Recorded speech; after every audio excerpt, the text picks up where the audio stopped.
Poker log number 31. We're in the garage right now. The beautiful view is over there. And things are going a lot better, thankfully, if you've seen last vlog, the last 4 weeks have not been good. Just not really a downswing because I only lost 1 week. The rest were just little profits. That definitely is not close to being enough. So yeah, I was a little stressed because 4 weeks in a row, having such little income coming in definitely gets stressful. So thankfully these last 4 days, just basically after last vlog, have been really good. 4 sessions, so that brings us back to above average for our usual hourly of this month, so that is amazing. Hopefully we can keep it going. It is a Friday. It is 4:30 right now, so we're a little late since we try to be playing by 4, but all good. We're going to be playing like 7.5 hours. So probably definitely some 1-3 to get going. And it is nicer 2-5s on Friday now because they have a 5-10 going on only on Fridays. So more the better players, the more the reg pros go over there, making the 2-5 a little softer. That's always nice. So let's head in, let's play some poker, and let's hopefully keep this good run going. All right, let's play some poker. As usual, we're gonna get started playing 1-3, so we're buying for $300. Let's jump right into the first hand. The first playable hand we see is pocket nines and under the gun 1. Under the gun makes it $12, and I don't want to call here with such a strong hand. It goes super multi-way, so I'm 3-betting. I make it 36. And it doesn't seem like great timing to 3-bet since the hijack goes all in. That is just $56. But the cutoff likes the idea and jams himself for 300. So that falls to us with a cold 4-bet and a cold 5-bet jam. I don't think my nines are in great shape, so I just fold. Let's move on. And that is all the excitement we'll get from 1-3 since the 2-5 does start. We played a little over an hour and didn't really win any pots. Just lost small ones, down $80. So let's head over to the bigger game, 2-5, add on to be at $1,000. And hopefully we could get a little more action. First hand name, we got ace-4 suited in the hijack. Under the 2 makes it $15. Low jack calls, and this is a pretty good hand, a 3-bet bluff with, especially with a caller in the middle. So I make it $65 and only under the 2 calls. So heads up to a flop. Flop comes deuce 8-3. So we flop a gut shot. We got an overcard. It's something when he checks at the 3-betting pre-flop, I'm putting out a C-bet. I decided to make it on a bigger side since there's a flush draw. I feel like I'd be doing that if I had pocket pairs, maybe that need more protection, like queens, jacks, 10s. I think maybe I make it smaller with aces, but altogether, I decided to bet $90 and he calls. Turn is a king, and I'm happy I bet big on a flop since I don't think he'll have too many kings, since I don't think he's floating that often after I bet a big size on the flop, unless he has a king with a flush draw. So I think that's too good of a card not to try to bluff on, since I think he'd have plenty of pocket pairs that now will definitely get scared of the king that we may get to fold if we bet here or if not on the river. So let's do it. I announced $225 and see the great news that when I'm putting the chips out, he folds. So we take down the first pot of 2-5. Now we look down at the first premium of the session, ace king suited and under the gun. I make it $15. Folds to the big blind who 3-bets to 65. And definitely looks strong since no one called in between, so we could play heads up. So the fact that he 3-bet does seem like value, just a pretty nutted hand. And this player is first time playing against him, so I'm not sure what his 3-bet range is. So with ace king in position, I decide to call. Let's see the flop. Flop comes 7, queen, ace, so pretty good. Top pair, top kicker is a monotone board, and we do not have a club. When he bets $65, happy calling here, so that's what I do. Turn is not the best. It's the 8 of clubs, so any club is a flush, but we see the good news when he checks, and I don't see the value in betting here since I do not think we get called by worse, and he can still have plenty of better hands that is checking the turn. He could have 2 pairs, he could have sets. He could maybe have smaller flushes that's his pocket controlling in case I have the nut flush. So I check back. River is a 7. He checks, and I took a minute to consider if I should go for value here, but it just felt way too thin. What are we trying to get value from? Maybe ace jack suited, that is 2 combos. Ace 10 suited, is he 3-betting that pre-flop from the big blind? And if I do bet, is he going to call? Maybe if I make it tiny. Altogether, just felt way too thin, so I decided to check back, and he flips over pocket 10s without a club, so our ace king is good. We take it down. On the next one, we play an easy one with ace 10 off in the button. There's 3 limpers, so I make it $30. They all call. Ace high flop, we see bet for $40, and they all fold. So $90 coming our way just like that. For this next one, the straddle is going on. We're looking at ace king off in the button. Under the 2 limps, so I make it $40, and only he calls, so heads up to a flop. Flop comes 4, 8, 9, so 2 of the cards, backdoor flush draw, but he now leads out for $40, and I play often against this player, and I do think he does it a decent amount of time with top pairs. So I don't think I could fold yet with 2 overcards in the backdoor flush draw, and I feel like we could definitely get him to fold if scare cards come out, maybe like a queen. So I'm not folding yet, I call. Turn is an overcard, it's a jack, but he does not slow down. No, it's $90. So definitely interesting. I mean, maybe I'd get curious if it's a very action player, since whatever's betting the flop, if it's top pair, maybe they slow down on the jack. But this player, I think most of the time he's just with value, and he can even have jack 9 and that's 2 pair, or he could have flopped top 2, 8, 9, even a set, because it is a pretty draw heavy board.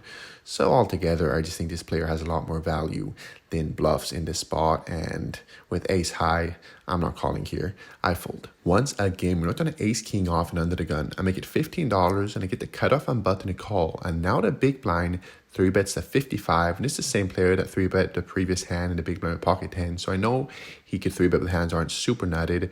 So I don't want to call here and get the other players to call and go 4 ways with our hand. I prefer 4 betting, get it heads up, and if not, just taking it down right now. So I make it $165. Cutoff and button fold, and the big blind does call, so heads up to a flop. Flop is queen 9-6, so not the best, but we 4-bet pre-flop, and if we had aces, kings, queens, even ace queen, since he did 3-bet pretty small pre-flop, so maybe I'd be 4-betting sometimes with ace queen suited. I'd be c-betting this flop, so I'll do it as well with my ace king off. I make it $100, but we see the bad news when he calls. Turn is a 10, so no help. We do have a gut shot, but now he leads out for $325, so I don't think there's much to do here, it seems. I mean, he could have plenty of 2 pairs, sets, straights. So ace high, I'm not going to call here, so I fold. Once again, he takes it down. Can you guess what we have in this next one? Yep, ace king off and a cutoff. There's 2 limpers. Hijack makes it $20, so I 3-bet to 70. Only he calls. The flop is 3-3-4. We see bet for $50, and this time it does work since he folds, and we take it down. Now in under the gun with ace queen off, I make it $15. Under the gun 1 now 3-bets us to 50.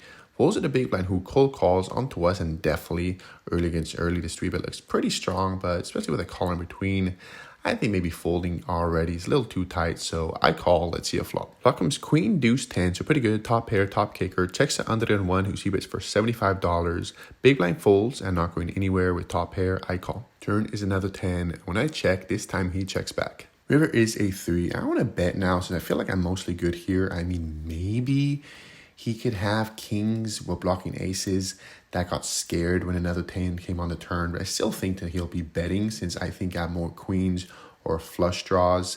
So I don't want to check and give him a free chance to check back to have showdown, since I think he could still have king, queen suited, pocket jacks that may call since the flush draw did miss and there is some straight draws. So I bet $200. He calls, so feeling good until he flips over ace queen as well. So we'll chop this one up. We both take it down.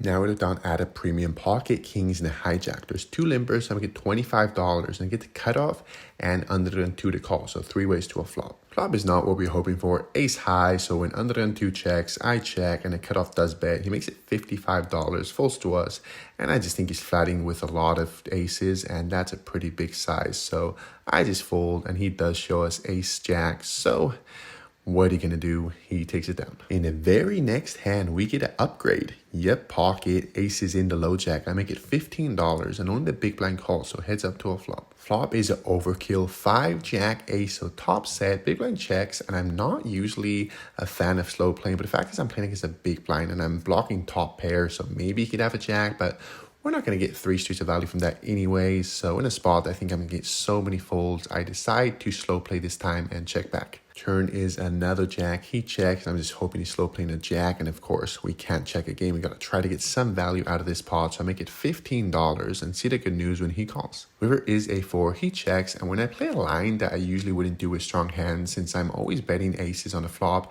and jacks a lot of time too, I'm going to make it huge, targeting a jack that I think he could have or non-believe aces. I make it $100 and we get snap called. So always nice to overbet with the second nuts and get called so quick. And of course, when we show, we're good and we take it down with a full house. We don't get a premium in this next one. 5-6 suited in the cutoff when there's 2 limpers, still good enough to raise. So I make it $25. And now the button 3 bets us to 85, folds to us, and we're deep enough. I think this hand Still does pretty well against a 3-bet range, so I call. Let's see a flop. Flop is Jack 8-5, so bottom pair, it's something. When I check and he bets for $35 against that small size, I think he's doing it with his whole range, so not going anywhere, I call. Turn is a 3 of diamonds, so brings in the flush, but doesn't seem like he has it since when I check, he checks back. River is beautiful, it's a 5, river trips, and I think he could still have pretty strong hands here, like aces, kings, queens, ace, jack, that this is decided paw control when the flush comes in, so I don't think he's ever folding those if I bet here.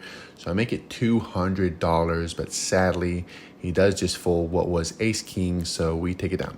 Now in a hijack, and we look down at pocket queens. Under the limb, so I make it $20, and I get the small blind, big blind, and under the gun to call, so 4 ways to a flop. Flop once again is an overkill 3 queen 7s with flop top set, checks to us, and honestly I do not like the slow play hands, but just again it's a so similar spot that I'm blocking top pair, there's no draw, sets a dry board, and 4 ways if I bet. I don't even know if 7's gonna always be calling me, so once again, and believe me, I don't do this often, but it happens twice in one session, I decide to slow play and check back my top set. Turn is a 10, and sadly everyone checks again, and now we definitely got to go for value. I make it $40, and we see the pretty good news. We get 2 callers, small blind and big blind, so 3 ways to a river. River is a 6, that brings in 8-9 for a straight. That definitely I think is small blind and big blind hat, but when it checks to us, of course, we're not going to check.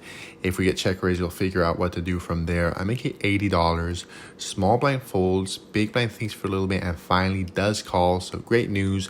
I show, and we are good. We take it down with top set. After this hand, we sadly go card dead for over an hour until we get to the last hand of the session. There's a button straddle. We looked on at 9-10 suited and under the gun. I make it $35 and only get to cut off the call. So heads up to a flop. Flop is definitely above average. 10-9-3. Flop top 2. So of course we're gonna see bet. I make it $40. And should have pretty great news. We get raised to 120.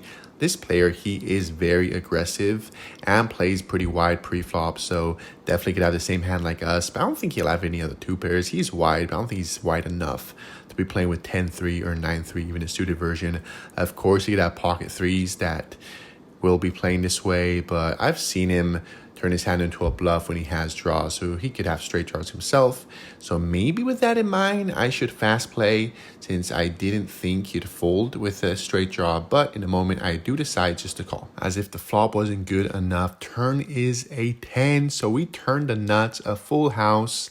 I check, and we see the great news when it doesn't slow down, but it doesn't bet too big either. He bets $140. And this definitely was a decision point because we are pretty deep, over $1,000. And maybe I should be raising because of that. If he has a 10, I don't think he's folding to a raise. And if there's a straight draw, I mean, this guy's super sticky. But if I check raise here, I just look so damn strong. I mean, I don't think I'm ever bluffing, and honestly, I don't think I'm check raising with too many 10s either, apart from maybe ace 10.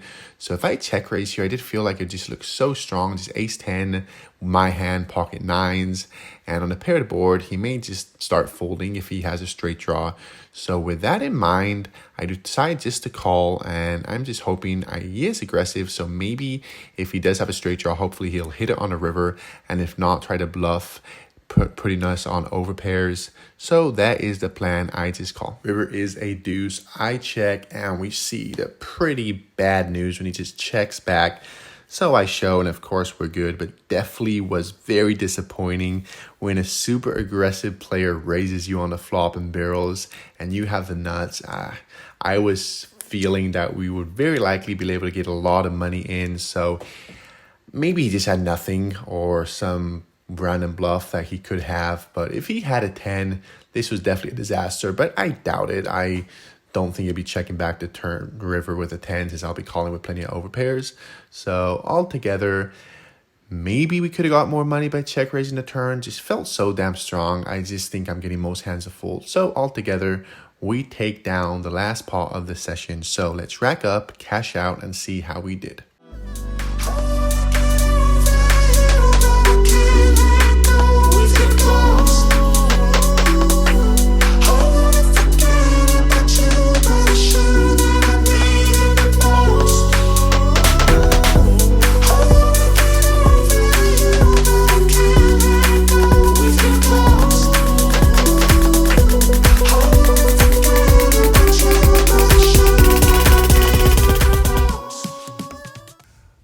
right, so didn't have a great start of the session, and we did go card dead a decent amount of time in between, especially towards the end. That was over hour. We had a couple periods that was just an hour card dead, but definitely ended in a very nice note with the full house turning the nuts and the guy raising us and barreling the turn. Sadly, he did not go for value on the river, so I've been going that through my mind. I wonder if I lost some value there by check raising the turn or leading the river, but maybe just being results oriented. Maybe he just didn't have nothing, just pretty action.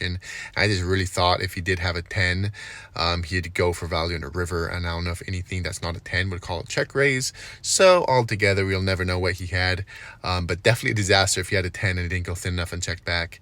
And yeah, so let's run through numbers. So we made a profit of $460 since we in for 1,000 into 5 and out for 1,460. So very nice, especially since we started down 150 from 1.3.